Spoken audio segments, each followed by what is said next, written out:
जो हमारे साथ हम उनका साथ, जो हमारे साथ, जो हमारे साथ, जो हमारे साथ हम उनका साथ, सबका साथ सबका विकास बंद करो, नो नीड সংখ্যালঘু মোর্চা। ভালো থাকুন। উনি এই কথাটাতে আমি সহমত প্রকাশ করছি। যারা দেশের জন্য থাকবে তাদের সঙ্গে তারা সে মুসলিম হোক যাই হোক, মানুষ হিসেবে ভাবুন। মুসলিম হয়ে এই কথাটা ভাবাটারই কোনো কারণ নেই। মুসলিম যেমন সংখ্যালঘু, শুধু সংখ্যালঘু বললে আপনার প্রথম মাথার মধ্যে কি আসে? মুসলিম। কেন শিখ, জৈন এরা কি কেউ মুসলিম নেতারা কি সংখ্যালঘু নয়? একজন কংগ্রেসের বড় নেতা, হ্যাঁ, নাম করতেই ঘেন্না করে, তিনি হিন্দুদের সম্বন্ধে যা খুশি বললেন, নফরত নফরত। আরে নফরত করলে এতটা বাড়লো কি করে? নফরতই যদি থাকে তাহলে এতটা বাড়লো কি করে? আজকে তো এটা ভাবতে হবে যে আজকে 10টা রাজ্যে মুসলিম সংখ্যা প্রধান হয়ে গেছে। আজকে যদি সারা বিশ্বে দেখেন, সব থেকে বেশি হচ্ছে খ্রিস্টানদের সংখ্যা, তারপরে মুসলিমদের সংখ্যা, তারপরে হিন্দুর সংখ্যা। এবার প্রমাণ করার দায় কিন্তু মুসলিমদেরই, যে শুভেন্দুবাবুকে ভুল প্রমাণ করার দায়িত্ব। তারা যদি ভুল প্রমাণ করতে পারেন, উনি নিজেকেও নিশ্চয়ই তখন কারেক্ট করে নেবেন। স্বাভাবিকভাবেই উনি যেটা বলছেন এটা সম্পূর্ণ মিথ্যে কথা। উনি কোনো চাকরি দিতে পারবেন না, কারণ চাকরি দিতে গেলে যা খরচা করছেন, আর উনি লড়ছেন কে? আরে আমাদের ট্যাক্সের পয়সায় লড়ছেন। আমি শুনেছি অভিষেকের বাবার একটা রঙের দোকান ছিল ছোটো মতো, একটা স্কুটার নিয়ে ঘুরতেন, এটা আমার শোনা। এখন বাড়িতে এসকেলেটর লাগানো আছে। তো বিবেকবান আর বিত্তবানের মধ্যে তাহলে প্রথম ওনাকেই ছাঁটাই করতে হয়। নির্বাচিত হয়ে কাজ না করলে তার প্রতি কোনো থাকবে না, এটা যেমন সত্যি কথাতে। উনিও তো নির্বাচিত, উনি কি কাজটা করছেন? উনি তো ফিরহাদ হাকিম কি বলেছিলেন যখন বোম্বেতে প্রশ্ন করেছে, বলছে আমি জানি না, আমি শুনিনি। তো এতটুকু কাছে থেকে তারপরে সেদিন তো ওনার মঞ্চে তো ওনাদের দুজনকে দেখলাম। তো উনি নিজে মুখ্যমন্ত্রী, উনি নিজেই জানেন, তাহলে উনি ওনার নিজের কাজ ঠিকমতো করে করছেন না। উনি যখন বক্তব্য রাখেন, আমার মনে হয় রবীন্দ্রনাথ, নজরুল থেকে আরম্ভ করে সবাই কাঁপে, কারণ কখন যে কার ভাষাটা চেঞ্জ করে দেবেন। মানে প্রথম দুর্নীতির সঙ্গে যদি আপোষ করতে হয়, ওনার ভাইপোকে জেলে ভুটিয়ে দেওয়া উচিত, ওনার নিজে থেকে। শুভেন্দুবাবু একজন অত্যন্ত বরিষ্ঠ নেতা। উনি অসম্ভব পরিশ্রম করছেন, যেটা আমরা চোখের সামনে দেখতে পাচ্ছি। উনি এত করেছেন এবং প্রত্যেকটা যারা মুসলিম তাদেরকেও কাছে চেয়েছেন, রাষ্ট্রবাদী মুসলিম বলে তাদেরকে কাছে চেয়েছেন। যখন দেখলেন ভোটে তার বাক্সে কোনো প্রতিফলন হচ্ছে না, তখন হয়তো আক্ষেপ থেকে এই কথাটা বলেছেন। উনি বলেছেন কিন্তু একটা দলীয় সভায়, সেখানে যে যার নিজস্ব বক্তব্য বা মন্তব্য করতেই পারে, দল কি নেবে সেটা তার সম্পূর্ণভাবে আলাদা। কিন্তু উনি বলেছেন অত্যন্ত আক্ষেপ থেকে। উনি তো মুসলিমদের ভালোবাসেন না তা তো নয়। এবার তাদের উচিত দল ফল ছেড়ে দিন, যারা দেশের হয়ে থাকবে, সবকা সাথ সবকা বিকাশ, এটা দেশের জন্যে, যারা দেশের হয়ে থাকবে, দেশ গঠনের জন্য চেষ্টা করবে, স্বাভাবিকভাবে উনি এই কথাটাতে আমি সহমত প্রকাশ করছি। যারা দেশের জন্য থাকবে তাদের সঙ্গে তারা সে মুসলিম হোক যাই হোক, মানুষ হিসেবে ভাবুন। মুসলিম হয়ে এই কথাটা ভাবাটারই কোনো কারণ নেই। মুসলিম যেমন সংখ্যালঘু, শুধু সংখ্যালঘু বললে আপনার প্রথম মাথার মধ্যে কি আসে? মুসলিম। কেন শিখ, জৈন এরা কি কেউ মুসলিম নেতারা কি সংখ্যালঘু নয়? একবারের জন্য তো খ্রিস্টান, এদের জন্য তো কোনোদিন ভাবা হয় না। যতগুলো মাইনরিটি করে একটা করে অফিসে চাকরি হয়, সব জায়গাতে ম্যাক্সিমাম মুসলিম কেন? সেখানে কোনোদিন শিখের কথা ভাবা হয় না। তো মুসলিম বললেই আপনি সঙ্গে সঙ্গে সেটা সংখ্যালঘু ভাবছেন। আপনি যদি প্রথম দেখেন যে 47 সালে তখন মুসলিম কত ছিল, এখন 30%, মানে 30 কোটির বেশি, তখন 3 কোটির মতো ছিল, সেখান থেকে 30 কোটি। তো সেটা হিউজ সংখ্যা। দেশ ভাগ হওয়ার পরে তাদের সংখ্যা বেড়েছে। একজন কংগ্রেসের বড় নেতা, হ্যাঁ, নাম করতেই ঘেন্না করে, তিনি হিন্দুদের সম্বন্ধে যা খুশি বললেন, নফরত নফরত। আরে নফরত করলে এতটা বাড়লো কি করে? নফরতই যদি থাকে তাহলে এতটা বাড়লো কি করে? আজকে তো এটা ভাবতে হবে যে আজকে 10টা রাজ্যে মুসলিম সংখ্যা প্রধান হয়ে গেছে। আজকে যদি সারা বিশ্বে দেখেন, সব থেকে বেশি হচ্ছে খ্রিস্টানদের সংখ্যা, তারপরে মুসলিমদের সংখ্যা, তারপরে হিন্দুর সংখ্যা। তাহলে এই যে এতগুলো বাড়লো আমাদের এখানেতে, তাহলে এখানেতে তারা সারা বিশ্বে তারা সংখ্যালঘু নয়? তাহলে ভারতবর্ষে একটা জায়গাতে সংখ্যালঘু ভাবছেন। এবার প্রত্যেকটা রাজ্য ভিত্তিক যদি করা হয়, তাহলে পরে দেখবেন যে 10টা রাজ্যে তারা বেড়ে গেছে। আমার তো মনে হয় যে প্রত্যেকটা জেলাভিত্তিক যারা সংখ্যালঘু তাদেরকেই সুযোগ সুবিধা দেওয়া উচিত। যদি প্রকৃত তাহলে সংখ্যালঘু হবে, তুমি ওইখানে কি এখানে কি দেখার দরকার নেই। তাহলে পরে দেখবেন সব খেলাটাই তখন ঘুরে যাবে, তখন মমতা ব্যানার্জির এত ওনাদের তোষণ করারও প্রয়োজন হবে না। ভারতবর্ষে 10টি রাজ্যে মুসলিমটা সংখ্যা গুরু। আমার মনে হয় যেহেতু সারা পৃথিবীতে সব থেকে সংখ্যাগুরু খ্রিস্টান, তারপরে মুসলিম, আমাদের এখানে শুধু একটা জায়গাতে সংখ্যালঘু সংখ্যালঘু বললে আপনার প্রথম নামটা মনে আসে যারা মুসলিম তারা, কিন্তু সেটা তো নয়। আপনি তো কখনো তার মাথার মধ্যে কি আপনার প্রথম আসে যে শিখরাও সংখ্যালঘু, কখনো আসে যে খ্রিস্টানরা সংখ্যালঘু, কখনো জৈনরা আসে, বৌদ্ধরা আসে, কখনো আসে না। প্রত্যেকটা জায়গাতে বসিয়ে দেওয়া হয়েছে সংখ্যালঘু বলতে মুসলিমদেরই। এই জিনিসটা অত্যন্ত খারাপ। তোমাকে শুধু ভাবতে হয়, তোমাকে এক চোখে দৃষ্টি দেখে তোমায় ঠিক করতে হবে। আমাদের যদি জেলা ভিত্তিক যদি আজকে যদি করা হয় যে যে জেলাতে যারা সংখ্যালঘু, সেখানে হিন্দুরা সংখ্যালঘু হলে হিন্দুদেরই সুবিধা দিতে হবে, তাহলেই দেখুন সব খেলাটা ঘুরে যাবে। আর শুভেন্দুবাবু যেটা বলেছেন, এবার প্রমাণ করার দায়, আপনি দল টল ছেড়ে দিন, দেশের গঠনের জন্য, যেহেতু এটা নরেন্দ্র মোদীর ডাকটা ছিল দেশ গঠনের জন্যে, উনি তো এই বলেছেন যে এখন দলের কথা ভুলে যান, দেশ গঠনের কাজে আমাদের সবাইকে এগোতে হবে। যারা দেশের পক্ষে তাদের জন্যে তারা যদি সাথে আসে, তাহলে পরেই স্বাভাবিকভাবেই ভাবনাটা তখন পাল্টে যাবে। এবার প্রমাণ করার দায় কিন্তু মুসলিমদেরই, যে শুভেন্দুবাবুকে ভুল প্রমাণ করার দায়িত্ব।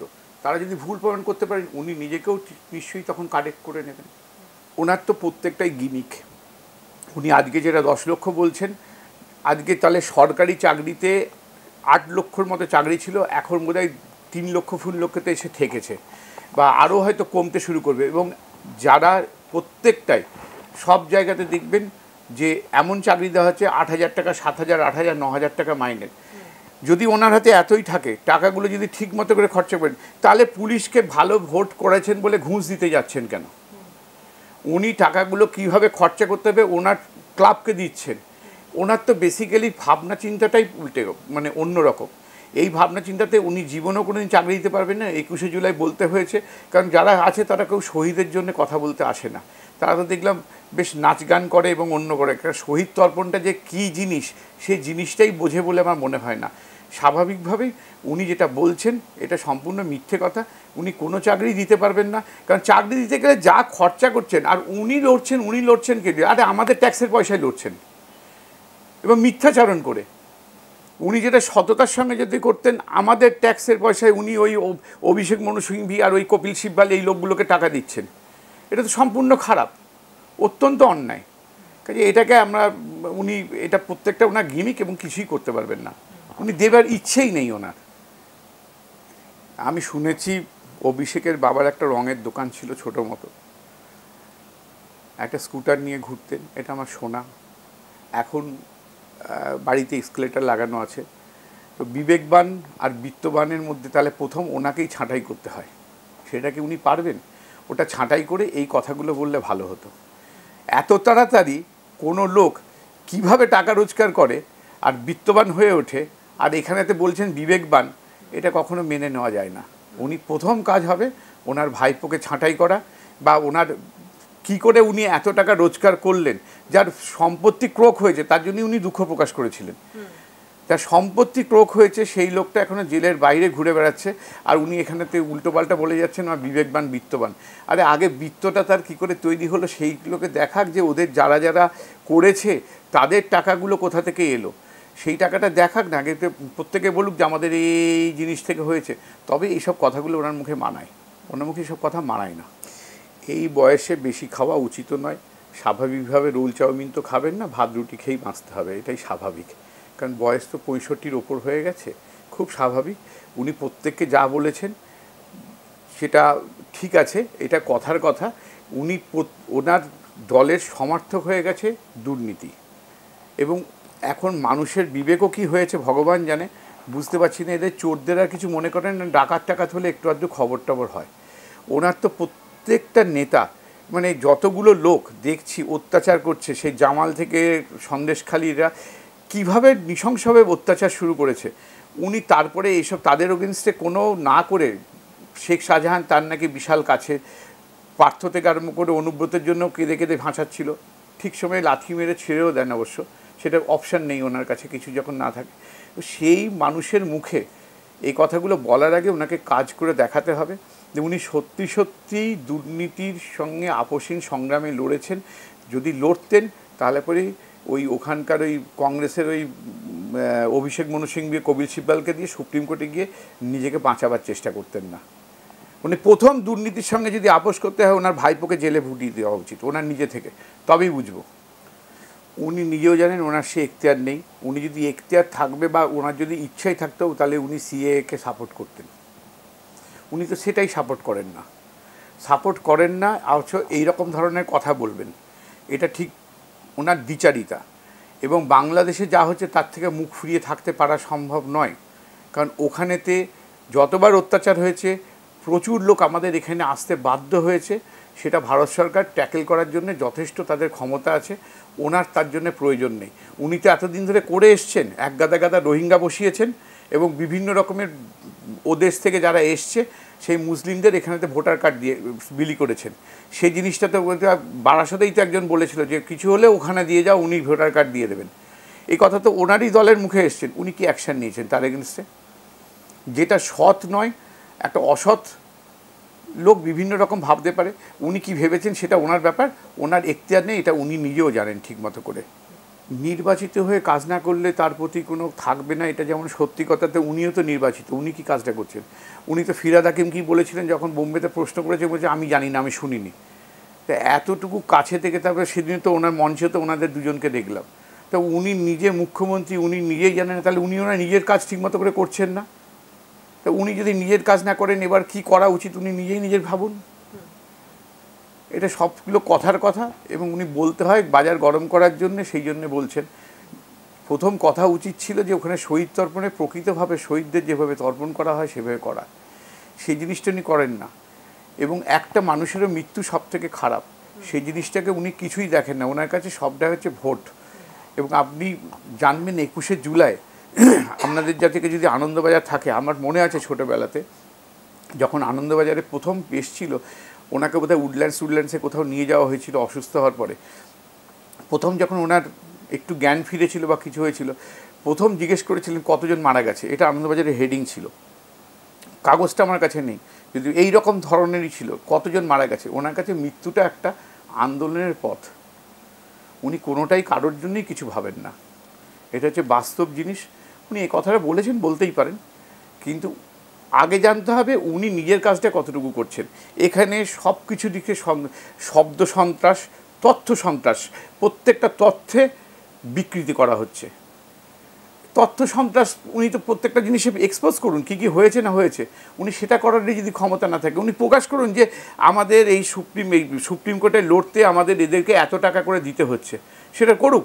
সেই টাকাটা তো ওনার নিজের নয়, ওটা আমাদের টাকা, আমাদের প্রত্যেক আপনার আমার সবার টাকা। সেটা উনি প্রকাশ করুক যে কত টাকা। এই তথ্য সন্ত্রাসটা না করে লোকের কাছে এক্সপোজ করে ওনার ইমেজটা অনেক বাড়বে, যদিও এটা উনি কোনোদিনই করবেন না। এটা প্রশ্নটার উত্তর দেওয়া খুব কঠিন। উনি কি মনে করেন বা ওনার সঙ্গে আমার কোনো সংস্পর্শও নেই আর করার ইচ্ছেও নেই, কাজে ওনার কি মানসিকতা এটা আমি বলতে পারবো না। তবে এইটুকু বলতে পারি উনি খুব ধুরন্ধর রাজনীতিবিদ। উনি এই জিনিসটা বলেছেন খুব ভালোভাবে, একবার ভালো করে দেখবেন প্রত্যেকটা উনি যখন বক্তব্য রাখেন, আমার মনে হয় রবীন্দ্রনাথ, নজরুল থেকে আরম্ভ করে সবাই কাঁপে। কারণ কখন যে কার ভাষাটা চেঞ্জ করে দেবেন, এর লেখা ওর ঘাড়ে চালিয়ে দেবেন, ওনারা নিজেরাই খুব ভয়ে ভয়ে কাঁপেন ওপর থেকে। স্বাভাবিকভাবে কাঁপবেন, যে বুঝতে পারা যায় না তো যে এর লেখাটা ওর বলে চালিয়ে দেবেন। এবারও সাড়ে জানা চায় সেটা হঠাৎ করে নজরুলের কথাই চালিয়ে দিলেন, বিভিন্ন রকম ব্যাপার। কাজে উনি কাফের বলে ভাবেন কি না নিজেকে, নিশ্চয়ই হয়তো ভাবেন মনে মনে। কথা বলতে বলতে একটা গোপাল ভাঁড়ের সেই গল্প ছিল না, যে একটা লোক প্রচুর ভাষায় কথা বলতে পারতো, কিন্তু সে কি জাতে কি কোন দেশের সেটা বোঝা যেত না।